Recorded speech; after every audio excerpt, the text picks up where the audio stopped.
this is Lady Ann. I'm doing my video from Lusaka, Zambia. Long story short, I was on NSPPD first in April of 2025 when you came to Zambia, and I've been glued since 2004. I was actually pregnant with twins, a boy and a girl, and everything was so smooth sailing until the day I went for delivery, which was a day like today, the 9th of November. I went on the 8th in the evening. That was maybe around 22, 23 thereabout. The process was very quick. I was dilating quickly. Things were happening in succession.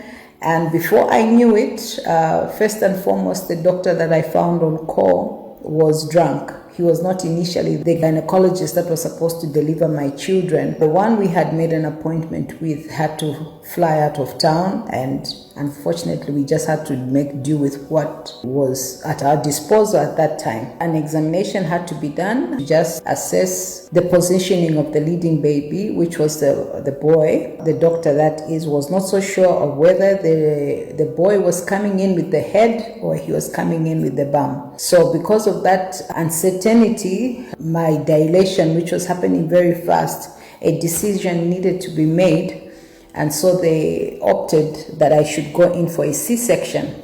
So when I went in for that C-section, under anesthetic, I first felt myself like I was sleeping in a pool of water. I didn't know that I'd lost so much blood. And in the process, I could hear the doctors and whoever was doing the surgery, they were talking.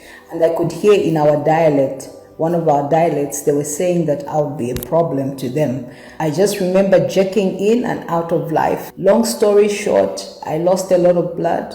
They had to put about 4 pints of blood by the time I was coming out of that theater. I didn't come out conscious. I had to be wheeled to ICU. This is where the devil tried to capitalize, because once I was in that theater, they removed the children properly, but then I don't know what they cut.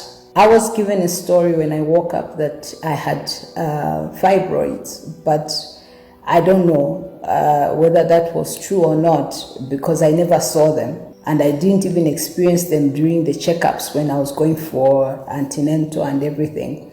So they cut a piece of my uterus, I think, and I began to bleed profusely. The water I felt like I was sleeping in was actually the loss of my own blood.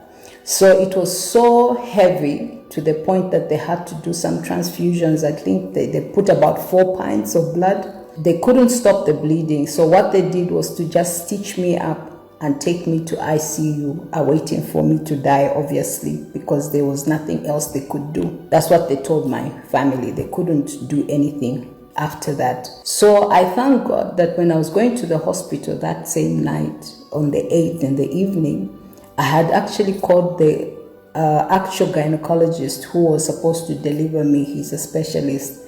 And somehow God didn't give him peace. He was out of town, but he kept on calling the hospital because he was a senior consultant.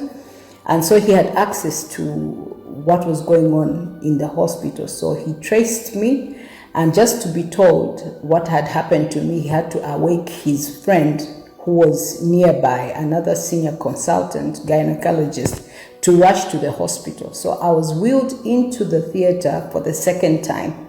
And this time I was fighting for my life. So a decision, like you said, had to be made. And the decision that was made was to remove the uterus, because now it was a matter of life and death. So I was surprised on NSPPD 25th of August, just about 56 minutes into the prayers, I was actually going about my own things. That day I hadn't sat down. And then I just heard the word of knowledge come. It was on throne room verdict. The King of Kings has ruled in my favor. Then a word of knowledge came. Oh my God, you were pregnant with twins. You were pregnant with twins, and a medical emergency happened, and they had to remove your uterus, and both the twins did not make it. My God, my God, my God. You were pregnant with twins. You had a medical emergency. And they said the only way was to cut off your womb. And you don't even have a child. And you don't even have a child. And the twins did not survive. And your womb was cut off. I froze because I was not even praying about the uterus story anymore, Pastor Jerry. I was pregnant in 2004, and this is 2025. In the initial years, I used to pray about it, but somehow I just stopped. And so on that day, on that altar, that day, it was not my prayer point. It was not something I was asking God for. But he located me, Elroy located me, and I heard your voice and you said it. And I went to kneel down near the device, near my phone, and I just felt this presence. I said, this is so accurate. This is me.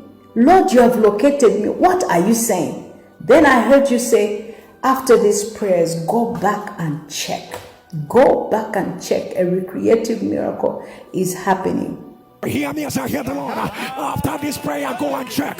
After this prayer, go and check. The Lord is restoring your womb. The Lord is restoring your womb. Right now. Right now. Creative miracle.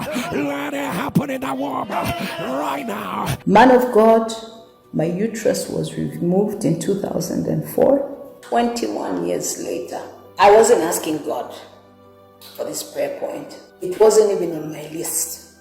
But I heard him look at me. Elroy is faithful. I remember those countless nights I would cry. I would cry myself to sleep. I didn't understand why I lost my uterus. And unfortunately for me, the first baby we lost, and the girl, she passed. So both the children didn't make it according to prophecy. Just the way the word of knowledge came, they didn't. And guess what? I don't have a child. Just the way God had said it in the word of knowledge, I have no child. I lost my children, I lost my uterus, and I was placed in a position where you are mocked, you are laughed at, you're ridiculed. God is faithful. I was not praying for the uterus. Then to hear this word of knowledge knocked me off. I took about 2 months. I had things that were going on because I'd been taking care of my mom. So I couldn't find time to go to the hospital until on the 3rd of this month. I went to the hospital and I insisted on having a scan. And guess what, Pastor Jerry? Elroy has done it. I tell you, they did the scan, and 3 times the doctor told me, there's nothing wrong with your uterus, there's nothing wrong with your ovaries, there's nothing wrong with your pelvic region. And I kept on asking. I asked him 3 times, are you sure my uterus is okay? Then he says, everything is normal. Your uterus is fine. Your uterus is fine. Everything is in place. And it's normal. They even wrote a report. I'll attach it. This God on the fire altar, he has ruled in my favor. He's given me a second chance at parenthood. He's given me a chance to have children again. Even when I didn't bargain, I didn't pray for it. This testimony was triggered when I heard that lady saying, I didn't even pray for a uterus. I didn't pray for it, but God gave it to me. And I was praying for my own things, but God threw in the uterus because it was important. I touched the womb of his mercy. God is faithful. God is faithful. If surely, Pastor Jerry, like you say, he can give us what we did not ask, how much more will he give us the things that we are asking for? Elroy.